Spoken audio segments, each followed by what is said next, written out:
In this area, you'll see plenty of signs on the street saying no parking during the state fair, but you'll also see signs like this one. Patrick, that rock salt definitely in high demand tonight. We actually have some here, and experts say that this stuff works the best. The suspect came right through this front door. There is a little damage left behind here on the door frame, but they added this protective plate to keep this from happening again. This is some of the litter on this street. A woman tells me that it was causing some street flooding, so she came out here with a pooper scooper to clean up this drain and the one across the street. Patrick, it is a very active scene here and a heavy police presence as well. I want to give you a closer look at what it looks like out here right now. You can see police are still on scene, and you also see those evidence markers on the ground there. That is in front of Elsa's. Everything ending where we are right now at 124th. You see this orange cone behind me. This is where a light pole used to be. And want to swing you over into the grass. You see tire marks, and leading up into these bushes, that's where a heavily damaged truck was found.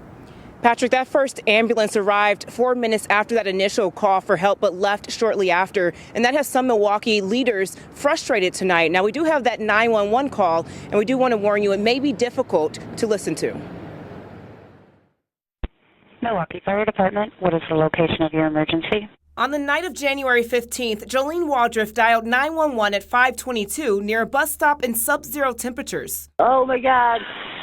What is the address, please? Hardin, What is the address? about the corner of Edgerton and Congress. Thank you for the bus. Tell me what happened. I don't know. Well, what's the reason you're calling for medical help? I'm The 911 call obtained by 12 News Wednesday is partially redacted, but surveillance video from the scene shows a Curtis ambulance arrived 4 minutes later. The crew inside never got out to look for Waldriff. The patient was not upright. The patient was hidden by objects and was not actually at the bus station. While the ambulance company claims medics didn't see her, another woman did. She called 911 23 minutes after Waldriff's call. There's a lady right here on the corner. I don't know if she's alive or if she's awake. That caller gives the location to the dispatch operators 5 times. I am on the corner of 7600 West Congress by the 76 bus stop. Ma'am, you're on 7600 block on what? West Congress Street.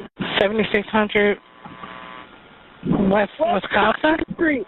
West Congress Street. Her frustration clear as she desperately tried to get help for Waldriff. So do you think she's beyond any help, ma'am? We need emergency right now. Somebody, I called the police already. Okay, again, ma'am, there's no reason to yell. The help is started for her. I'm asking you, do you think she's beyond help? It's cold outside. Waldriff was pronounced dead less than an hour after she called for help.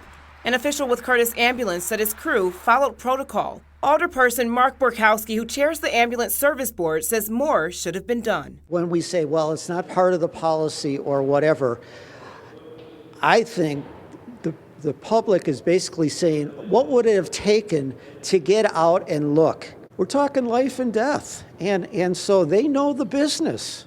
And so, you know, do what you got to do. And Kristen, Mayor Cavalier Johnson also had something to say about the response. He talked about this being tragic and heartbreaking, but he also talked about policies with those medics not getting out of the rig. He said that if they need to review or change the policies, that's something emergency officials need to look into. Kristin Pierce in Milwaukee tonight. This video of Elsie Flanart dancing, catching the eyes of hundreds of people on TikTok. Different angles capture the 9-year-old showing off his moves. The crowd at a recent dance competition in Watertown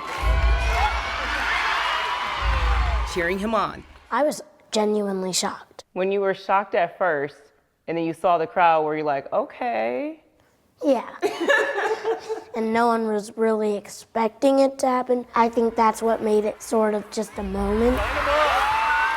Elsie says he started working on his dance moves after seeing a Michael Jackson tribute concert in August. I was like looking at some of his dance moves, and then after that, I had been practicing them for months. I started taking other singers' dance moves and then mixing them to get these almost hybrid dance moves. His parents say he loves to entertain, so last weekend wasn't shocking. This boy loves the stage, and so I was not surprised at all. He was just being himself, The fact that everyone in the whole gymnasium started to join in, started to clapping and cheering him on, I was just like, well, there's no stopping him now. Elsie's moves are uniquely him, and it may stay that way. Do you ever teach your family some of your moves, or you're like, this is my thing? Well, when you have, no. Let's just say no. No. Okay, he needs to teach. Kristin is here now with us. That can't be it. Does he have plans to perform again? He said that he's 50-50. So this happened last weekend at his sister's dance competition. She has another one tomorrow, so I did ask. He said he's not sure. He said he wants it to be organic. His word, not mine. Oh my goodness. What a character. Love that. You can just almost feel his energy. I'm sure it was a blast interviewing him today. He was amazing. I said, contact Disney. He's a star. At 79 years old, Bob Timberlake lives a full life. I'm doing really well. I'm playing golf. I'm walking. My strength is coming back. A few years ago, were you worried that you wouldn't be here today? Sure. 4 years ago, Bob was diagnosed with acute myeloid leukemia, a rare and aggressive cancer. His doctor says his chances of beating the disease were slim. Overall, for Bob's group, for folks that are between the ages 70 and 80, somewhere only in the range of about 10% are cured. Bob is now cancer-free after receiving a stem cell transplant. It's a procedure that replaces damaged or diseased blood cells with healthy ones. For you, this was a life-saving procedure. Has that hit you? Mm-hmm. Bob says his memory is hazy for parts of the treatment, but what he won't forget is meeting Jessica Ball, a look of admiration and love on his face for the woman who saved his life. The feelings that I have of gratitude. The National Marrow Donor Program connects to registries all over the world. It's how Bob in Wisconsin was able to connect with Jessica in England. Was everything worth it? Oh, definitely, yeah. I'm speechless with it, really. I don't know how to react. I'm just very overwhelmed with it all. I suppose I didn't really realise what kind of impact it had made. That impact seen on Bob's face and heard in his voice. Yeah, to wake up and have something worthwhile to do, to know that I'll see my kids more years and then my grandkids more years, and be with my wife. I mean, I feel I'm looking forward to 90. I told her before we met, I said, you're going to get the biggest hug you ever had in your life. And did she get the biggest hug? Yeah, she did. Bob said that he was planning to give you the biggest hug. Yes. Did he? Yes. Yeah, he definitely stood out like a sore thumb in the airport. I got a very big hug. Very big American hug. In Wauwatosa, Kristin Pierce, WISN 12 News.